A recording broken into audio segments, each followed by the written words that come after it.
Hello everyone, Namaste. Welcome to Profit Buy's exclusive stock analysis. And thank you for appreciating my last video on government payments and delays and all of that. अब finally एक जो हमारा long standing call रहा है पिछले एक साल से और 6 महीने से लगातार कि एचडीएफसी बैंक में हमें बाय दिखता था with no buy sell recommendation but financial advice से कंसल्ट करके ही आपको बाय करना है, लेकिन फ्रॉम अ ट्रेनिंग पर्सपेक्टिव जो मेरा कॉल रहा है पर्सनली उसको मैं असेस करने के लिए दोबारा आपके सामने as a case study very quickly we'll do this analysis. So not to take make this into a long video, but कल के क्लोजिंग में यानी 27 नवंबर के क्लोजिंग में ये वापस कोशिश कर रहा है अपने पुराने रेजिस्टेंस को पार करने के लिए। सी दैट्स व्हाई ऐसे कि सपोर्ट्स एंड रेजिस्टेंसेस बहुत जरूरी होते हैं। 1768 3 जुलाई वहां से पटक दिया नीचे, फिर एक बार 1783 26 सितंबर वहां से पटका गया, और अब ये 1809.50। इसका मतलब अगर आप लॉन्ग टर्म चार्ट भी देखो तो रेजिस्टेंसेस भी ऊपर ऊपर ऊपर निकलते जा रहे हैं, लेकिन अभी भी मुझे लग रहा है ये कहीं ना कहीं जाके एक शॉर्ट टर्म, मतलब देखो लॉन्ग टर्म में तो 2026 तक इसका मैंने जब ये 1500 पे था तभी आपको बताया था 2500 का टारगेट है हमारा 2500, बट ये परेशान करेगा आपको, चैन से जीने नहीं देगा। इस तरह की गिरावट के लिए आपको प्रिपेयर रहना। Can you see this 1679 in on 16 Jan से धड़ाम सीधा नीचे HDFC bank 1394, almost 300 points, to be exact 287 points within 1 month. This is the post budget scenario जो मेरे ख्याल से इस बार भी थोड़ा सावधानी बरतेंगे। लेकिन जब जब ये नीचे गिरा है और जब जब ये 1394 या 1350 पे भी पहले गया है, वहां से इसने बाउंस बैक बड़ा तगड़ा दिया actually. If you played this well, this is one of the best positional trade stocks. Have a look ना। चलो आपने 1394 पे नहीं भी पकड़ा, 1459 से लेके, मैं टॉप टू टॉप भी नहीं बता रहा हूँ, 1460 से लेके ये 17 14.5 to 17 18% इधर आपने बनाया। फिर आपसे छूट गया, चलो आपने सपोज यहाँ पकड़ लिया 1615 में और यहाँ निकाला तो फिर यहाँ 10-11% बना लिया। फिर आपसे छूट गया, फिर आपने यहाँ पकड़ा, चलो पकड़ लेते हैं 7 अक्टूबर, और यहाँ भी 11% बना लिया। सो पोजिशनल ट्रेड और higher high higher low pattern clearly दिख रहा है। Over a long term chart तो दिखेगा, लेकिन over a 1 month chart also if you see, ये लो तगड़ा था 13 नवंबर का, इसको अगर छोड़ दें तो हायर हाई और हायर लो ही है। 6 मंथ चार्ट में भी वही केस है जो मैंने आपको स्टार्टिंग में बताया, 1 ईयर चार्ट में भी वही केस है। बट अब ये अपने एक ब्लू स्काई जोन में आ रहा है। It's 52 week high on H D F C bank. ये देखिए 52 वीक हाई 1816, ये 27 नवंबर यानी येस्टरडे ही टच हुआ है। So it's in a blue sky territory. Now, usually when stocks touch 52 week high, so वो वहां से ऊपर ऊपर ऊपर और ऊपर चलने की कोशिश करते हैं। बट इन दिस केस इसका प्राइस टू अर्निंग रेशियो अभी 20 है, which is a little high for comfort for banking.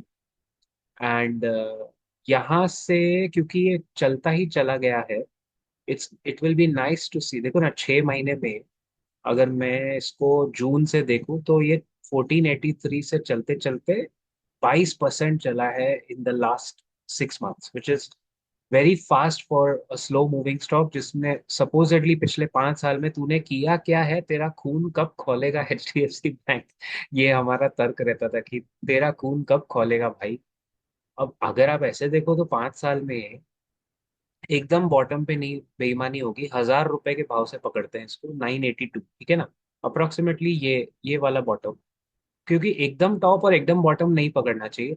सो 982 12 जून 2020 से लेके 4.5 ईयर्स, नहीं एक दिसंबर 2023 तक इसने दिया 73%, विच इज, अगर मैं इसको 3.5 साल हुए तो अगर इसको 4 साल देखूं वापस जून तक, तो जून टू जुलाई 4 साल में इसने दिया 67%, which is 17% per year. Is that bad return? I don't think so. 17 to 18% per year, क्या ये बुरा रिटर्न है भाई? मुझे तो नहीं लगता। देखिए H D F C bank हो गया, रिलायंस हो गया, और इस तरह के चुनिंदा स्टॉक अगर आप 5-5 साल रखेंगे तो सेफ्टी और 15-16% कंपाउंडिंग ग्रोथ आपको मिलती रहेगी। हाँ लेकिन आप इसको अभी जो यहाँ लेके फंसा होगा 1680 पे लेके फंसा होगा, प्रॉब्लम वो होता है, वो अभी भी देख के बोलेगा यार मेरे को तो इतने 2 साल हो गए भाई, 2 या 3 साल हो गए और मेरे को तो सिर्फ 7% मिला। So that is a problem when you enter here 1680 और आपको दिख रहा है कि वो नीचे गिरा, तो यहाँ आपने एवरेज क्यों नहीं किया? 1289 आपको कब मिलेगा एचडीएफसी बैंक में दोबारा? अगर 1680 में लेते हो, कभी भी आप पोजिशनल ट्रेड लेते हो तो पीछे एवरेजिंग के लिए कैश रखो। Don't go all in, always take a 60% capital trade at 1680 if you took, and even if you average, चलो यहाँ नहीं बट एटलीस्ट एट 1384, तो 1680 और 1380 आपका एवरेज बाइंग प्राइस हो जाता है 1530 या ऐसा कुछ। 1530 से लेके फिर जब ये ऊपर निकला तो कम से कम आपने रिस्पेक्टेबल थोड़ा तो कमाया। 1530 is somewhere here in between this. So at least you made, मतलब whatever your averaging is the game here. Averaging में गेम है इस तरह के स्टॉक में। जैसे रिलायंस भी, उस पे भी हमारा लॉन्ग कॉल है वो। आपको अगर रिलायंस पे एक्सक्लूसिव एनालिसिस कभी भी देखना है तो मेंबर्स ओनली वीडियो में डाला हुआ है बार बार। In fact HDFC bank and Reliance as two case studies we have put out for futures trading as well on our members only videos. Futures में कैसे ट्रेड करना है। एनीवे अभी ना इसका कुछ की लेवल्स देख लेते हैं यार। आज आप लोग ये देख रहे हो, जो लोग प्रीमियर सुबह सुबह देख रहे हैं और जो बाद में भी देखेंगे, it will help both of you कि as of the closing of 26 November इसके लेवल्स क्या बता रहे। सिंपल मूविंग एवरेज बता रहा था, सारे सिंपल मूविंग एवरेजेस तोड़ के, सारे घातक तोड़ के ऊपर बंद हुआ है। 200 एमा तो बहुत पीछे है, 1588। करंट रेजिस्टेंस इसका 1760, 1760 है 5 डे, तो 1736 बहुत पीछे है। मतलब रेजिस्टेंसेस बहुत पीछे छूट गए हैं और स्टॉक आगे भाग रहा है, और हर एंगल से दिख रहा तो ये बुलिश ही है। एंड जो लोग 1650 से होल्ड करके बैठे हैं, आपको मुबारक हो, क्योंकि आपका अच्छा खासा मूवमेंट इसमें आ गया है। 1650 में वी हैड टू का कॉल कि इसमें मूवमेंट आएगा अगले 3 महीने में। This was somewhere in June July what. जब जब इसमें गिरावट आई है तब तब 10-12% का मुझे तो इसमें ग्रोथ ही दिखता है। Now if I see Fibonacci, Fibonacci में मेरा वीकली लेवल पे सारे, आज तो वीकली लेवल पे 27 नवंबर यानी येस्टरडे इसने ये रेजिस्टेंस तोड़ा है weekly, which was the last one. और मंथली में अगर देखोगे तो हाँ, मंथली में भी ये 1801 तोड़ा है। अगला रेजिस्टेंस सीधा 1861 का है। इसका 27 का क्लोजिंग प्राइस है 1809। मतलब HDFC बैंक का नेक्स्ट मेजर मंथली लेवल का रेजिस्टेंस तो काफी दूर है, 1861 पे आके ही ये अटक सकता है। बेसिकली अटकान तो इसकी यहाँ काफी दूर है। डेली बेसिस पे देखने का कोई मतलब नहीं है, बिकॉज आज ये हिट किया 1813 और 1828 के आगे ये गया नहीं, तो ये तो डेली है। अब कल ये अपडेट होंगे आंकड़े, तो आपको बार बार देखना पड़ेगा कहाँ जाके इसको मैं पकड़ सकता हूँ। बट फाइनली इसका हम लोग थोड़ा टेक्निकल्स देखते हैं। मुझे सिर्फ इसका RSI देखना है, पॉजिटिव है, सब कुछ बुलिश है, but I still want to see the RSI। Brilliant, ये तो बहुत ही अच्छा RSI है। सी स्टॉक ऊपर चल रहा है और RSI है 60 के ऊपर।